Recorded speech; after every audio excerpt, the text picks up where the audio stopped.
Good morning. Our hand today is going to be pocket jacks. Cut off folds to me. Cut off raising range looks something like this. Probably a little too tight. I'm going to be working on these next month. And button calls. Button's playing 32-4, 0% 3-bet range. He has not 3-bet, 0 out of 139. His button BPIP is 32%. His call 2-bet is 36%. I do think he's going to be a bit wide. He hasn't exhibited any tendencies to 3-bet, so I think he's probably going to include the aces and kings. So we're at 28.2% right now. Maybe he has all the suited kings. That seems possible, reasonable. Maybe these suited gappers and one gapper, suited one gapper and two gappers. I do think some of these offsuit hands, maybe offsuit connectors, offsuit some of these broadways, king 9, jack 9, they often look good. That gets us to 35, and I think that's probably realistic. Flop comes down king queen 10. I mean, not terrible for us. It hits our range. We've got the king. So does it. I mean, villain, he also has like kings and queens and jacks. But with us having two jacks, we really block straight potentials. Makes it harder for him to have like a king jack, queen jack hand that can call us, that could beat us. So, you know, I think this is a board where if we bet and get called, it's going to be hard for us to fire three barrels here. You know, turn card, we're really only looking for nines and aces. We could already be ahead. I think there are very few cards that are going to come that will actually beat us. Of course, an ace could come, but I think a check, playing flop as a check is suitable. And then villain checks too. So let's work out what I think we're going to be doing here. So we do check, and I think we're going to probably check a lot of our hands. I kind of think, you know, sets and straights, sets and made straights, I think are going to be an exception. I think we could definitely bet those.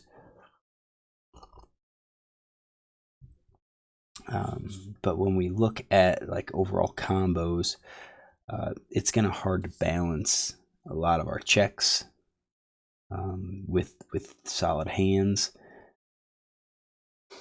Like, you know, ace jack, it's going to be hard to balance. I do think we could check, you know, heads up versus this player. He folds out of position 46, or in position 46%. He folds out of position 65%. I think this could argue that we should be betting, but we didn't. So I think I probably missed this. Let's see if I did check. What are we checking? I think we're going to be checking the straights. I think sets, two pairs, over pair with the aces. We're probably checking top pair. We're probably checking definitely middle pair, pocket pair below bottom card. I think pocket pair below the board we're checking. I mean, this just hits so much. You know, if I have a small pocket pair, it hits so much of their range. And right there, that gives us, you know, 65% already. Open-ended straight draw, gut shots, two card backdoor flush draws. I think just 100% we're checking here. And then when he checks behind, so we give him the possibility of betting. When he checks behind, yeah, he could have a straight and he could be slow playing. So we can say that he's kind of being tricky. I mean, he doesn't really show a tendency to be aggressive with his 3-bets, but he does have, you know, 2-bets post flop, 2-bets on the turn, 1 out of 23. River, he hasn't done anything. Raise C-bets, 1 out of 30. I think he could be betting some of his hands here. So I think what we're going to do is say, you know, if he had an ace, probably bet the ace. If he had two pair, probably bet two pair. I think a set, probably bet a set. I think a straight's going to be definitely a slow play, probably. Top pair, I think he's probably going to be betting that. Middle pair, I think he could check. I think he could check all of these along with his draws, even the open-enders. I think we'll give him credit for that. So I think we're looking at something like this is what he's checking. So we should be ahead. So 4 diamonds hits. I think it's just going to be 100%. We already checked the flop. I think we're going to be ahead here.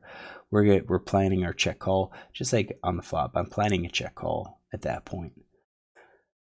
I check, villain checks behind. So now this is 2 streets where I check and he checks. I think at this point it's less likely that he's going to have his straights. I think middle pair, pocket pair, weak pair, all of these are perfectly fine here. 88% definitely weak. And now we have to think, okay, well, can we get some extra money here? 7 of spades comes out. I guess there's a possibility, maybe I'm wrong, and that he has his queen and he's just scared of the king. But he's checked twice. He's got this massive range of hands here. I think if we bet, I think he's calling with like sets, 2 pairs, and maybe the middle pair. I think he's calling 15%. That's 85% at the time he's folding. And for that now, I think we should be betting for value. Our straights, our sets, our 2 pairs, our over pair, our top pair. I think our middle pair we could bet, and that leaves these cards here, jacks, weak pair, ace high, as kind of like a check call. Some of these just to kind of keep them honest. Maybe even some of our top pair hands like king jack, maybe check call, just to include something better than you know a jacks or lower. So I checked. I believe I checked hoping to induce a bet, and he checked behind. When he checks behind again, I don't think he has any of these. Maybe a middle pair. Again, he's scared. If he has a middle pair, he's scared of the king. Thinks I'm slow playing. So what does he have? He shows ace 8 of diamonds. So is that in his range? Yeah, definitely ace 8 of diamonds, ace high.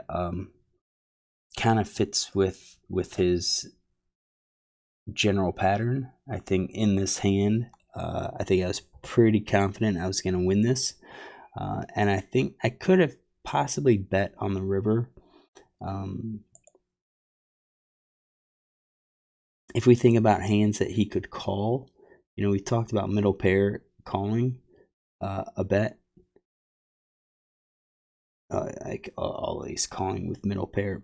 If he could bluff catch, then maybe we get the middle pair, and that kind of opens up the hands that we could bet. Now we can start betting our jacks. Now we can start betting our 10x hands to get some value from there.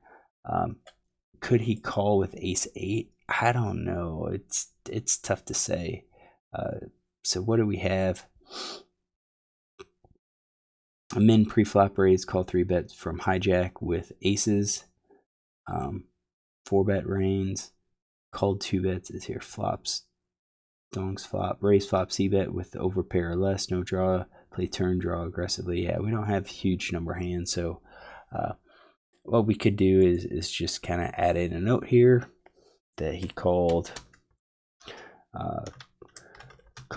cut off RFI from button with ace 8 diamonds. Checked down.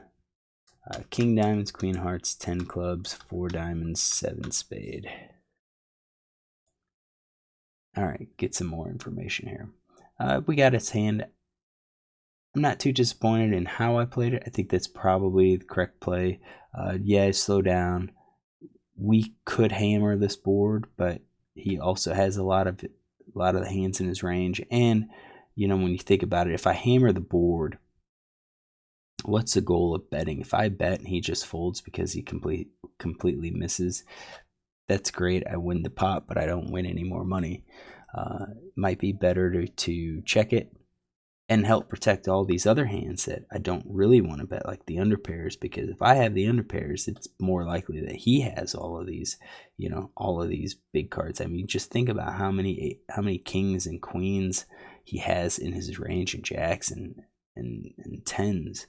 I mean, he's got a lot of cards in his range, so I don't think I'm going to be betting and getting a huge number of folds unless he has this range down here, and that's just a much smaller part of his range. So if I could check and even plan a check call, because maybe he bluffs with those, I make a check call, and then the turn comes out and I check to him and he checks back, and then on the river I fire. Maybe then he calls with the 7 when he hits it, or calls with the 4 because he hit the pair, and he's just curious because he thinks I might be bluffing.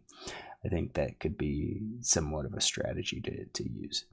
All right, hopefully you enjoyed this. If you do, look tomorrow for another hand.